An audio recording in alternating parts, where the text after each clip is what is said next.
Everybody, if you are thinking of ever buying rural type property in Southern California, this video is for you. So over the years, I've sold many properties just because of where I'm living. I'm in South Riverside County, and there are opportunities for those rural type properties, whether that is buying land with a mobile home on it and removing the mobile home, buying land with a home on it and just fixing up the house.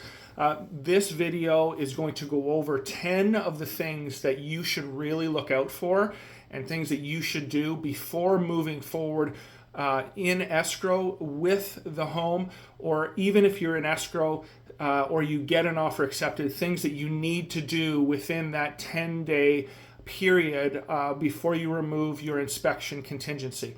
So let's get right into the video. Okay, so the first thing I wanted to talk about is this is just a personal story that just happened to me in Wildemar, and it's proving the point of how important it is if you're buying land to do your homework before you get into escrow.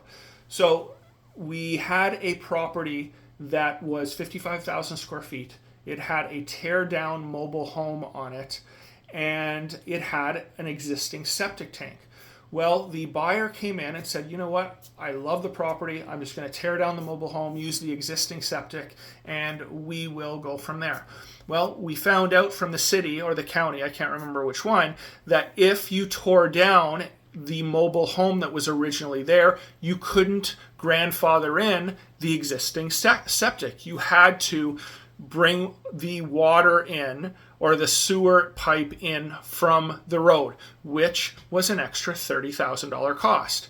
So it all worked out in the end, but just that is one example before I get into the 10 things that you should look out for. The importance of understanding that there can be problems and situations that are not ideal for the property that you want to buy and build on in the future. Okay guys, so the first thing that you have to do is go and verify the zoning with the city and the county.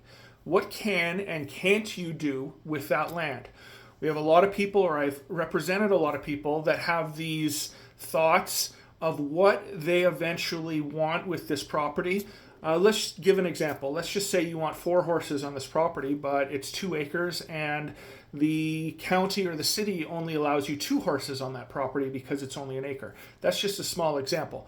But you want to verify everything that you think that you want to do in the future with that property. Make sure that you're able to actually do it with the city and the county. Verify the easements. This is another important point. You don't want to buy a property and all of a sudden find out that somebody, a neighbor, has an easement to use that driveway to get to their house.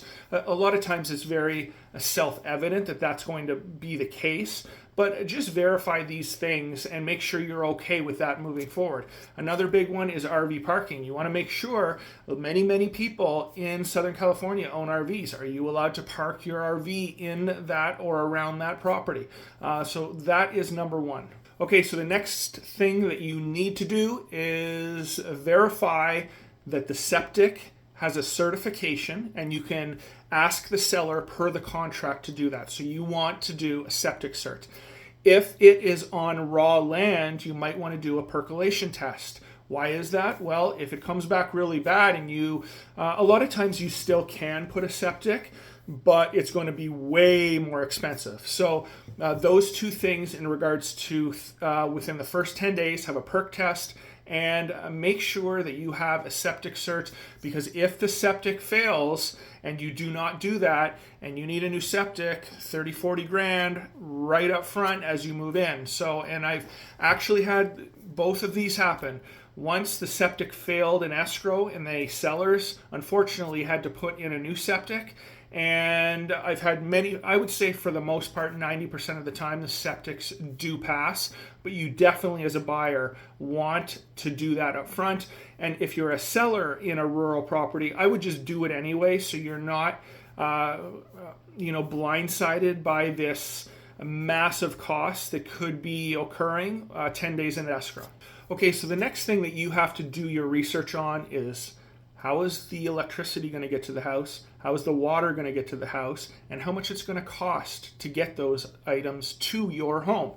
There's a big difference between the run being 150 feet and 30 feet. It could be thousands and thousands of dollars. So usually up front, the seller will be able to tell you, hey, there's electricity at the road, it's either on a well or the water's at the road.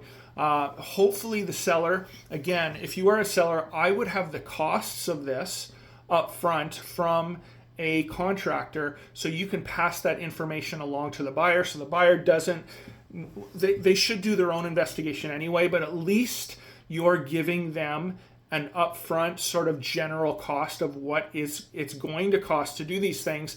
And if they're not okay with it, they're just not going to put an offer in.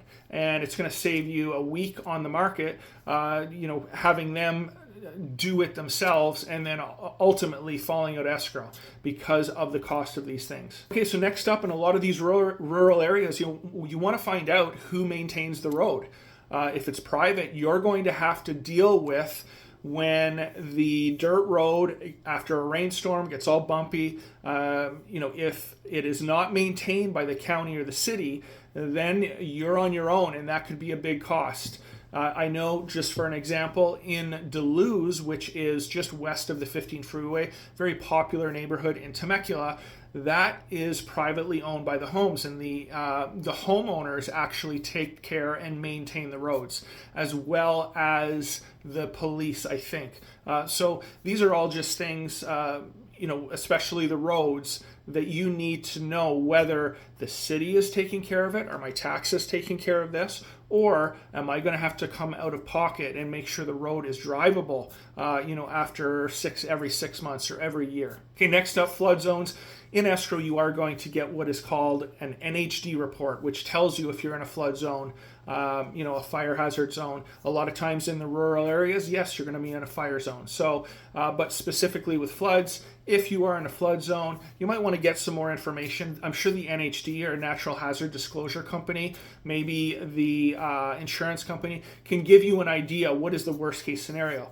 Why is it in a flood zone? What are the factors that put it there? And then you can ultimately make the best decision if you are willing to take that risk in the future. So next up, surveying and making sure that you understand the boundaries of your property. This is going to be more of a factor in that rural home that might be 2 or 3 acres and is not surveyed properly. You definitely want to understand where your property lines are so you're not having disputes with neighbors in the future, especially if there is land around you or that butts up against your property that hasn't been sold yet, or that is, the seller's sitting on it in 3 or 4 years, that he decides or they decide to sell that property to a new buyer, and you realize you have 20 less feet from the boundary lines that you originally thought were on the property. So make sure that, and again, this is an expense. If the seller's already done it, make sure you get that paperwork and you 100% understand those boundary lines. Okay, so next up, if you are buying in a rural area with HOAs, good example, Glen Oaks, which is east in Temecula. Even though it is a rural area, even though it has larger properties or larger lots, it does have an HOA, and you as the home buyer or land buyer want to understand what that HOA does allow you and doesn't allow you to do. The biggest one, there hasn't been too much pushback in this area in regards to HOAs over the years. The biggest one that people do not like with the HOAs is there's no RV parking. And a lot of times the people that are buying the rural type properties, the bigger lots, they do want to park their RV. So just make sure that if you own an RV, that it's not always going to be the case. There are going to be rural areas that don't allow you to have an RV, so make sure you check on that. Okay, so next up, and this is a huge one, and how this has changed in the last 5 years for me. Before 5 years ago, I would get into escrow and I said, okay, make sure you have insurance before 20 days or before we close. Just do it within the first couple weeks. Now, because of the issues of the fires and because you're buying a rural property, you want to get an insurance quote from a company within 1 to 2 days of you being an escrow on that property. Reason being is if you wait too long and you pass your contingency period on getting insurance, the insurance that you thought was going to be $2,500, $3,000 a year could be $6,000, could be more. Okay, so next up, what are the future development plans for that area? And this could be, or you should go to the city or county for this as well, but let's just say you're buying a 2-acre parcel of land, you love it, it's quiet, it fits your needs, and then 5 years later, somebody opens a cattle ranch a quarter mile from you because he bought 40 acres, and it just totally ruins the vibe of what you're trying to build or want for your home. Not saying that that's very common, but you do want to know what from the city, what the surrounding area is planning or what can be done with the surrounding land. Of course, it's not going to be a big issue as if, somebody, you might have 4 or 5 neighbors in 5 years that have single family properties. Yeah, that's not an issue. Or maybe even horses, you don't mind that.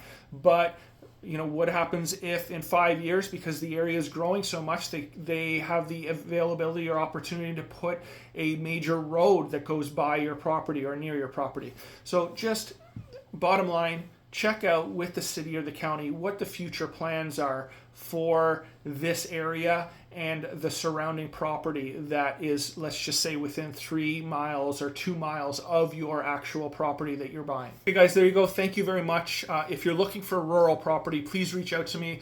I have a lot of information. I can give you some great education about the area, where I would buy, where I wouldn't buy, where the fire zones typically I would be more nervous of. There's just so much to go over in this video, and I wanted to keep it semi-short, but reach out. Greenleaf Real Estate and Appraisal. We're here in Temecula and Murrieta and the surrounding area. Thank you very much, and until next time.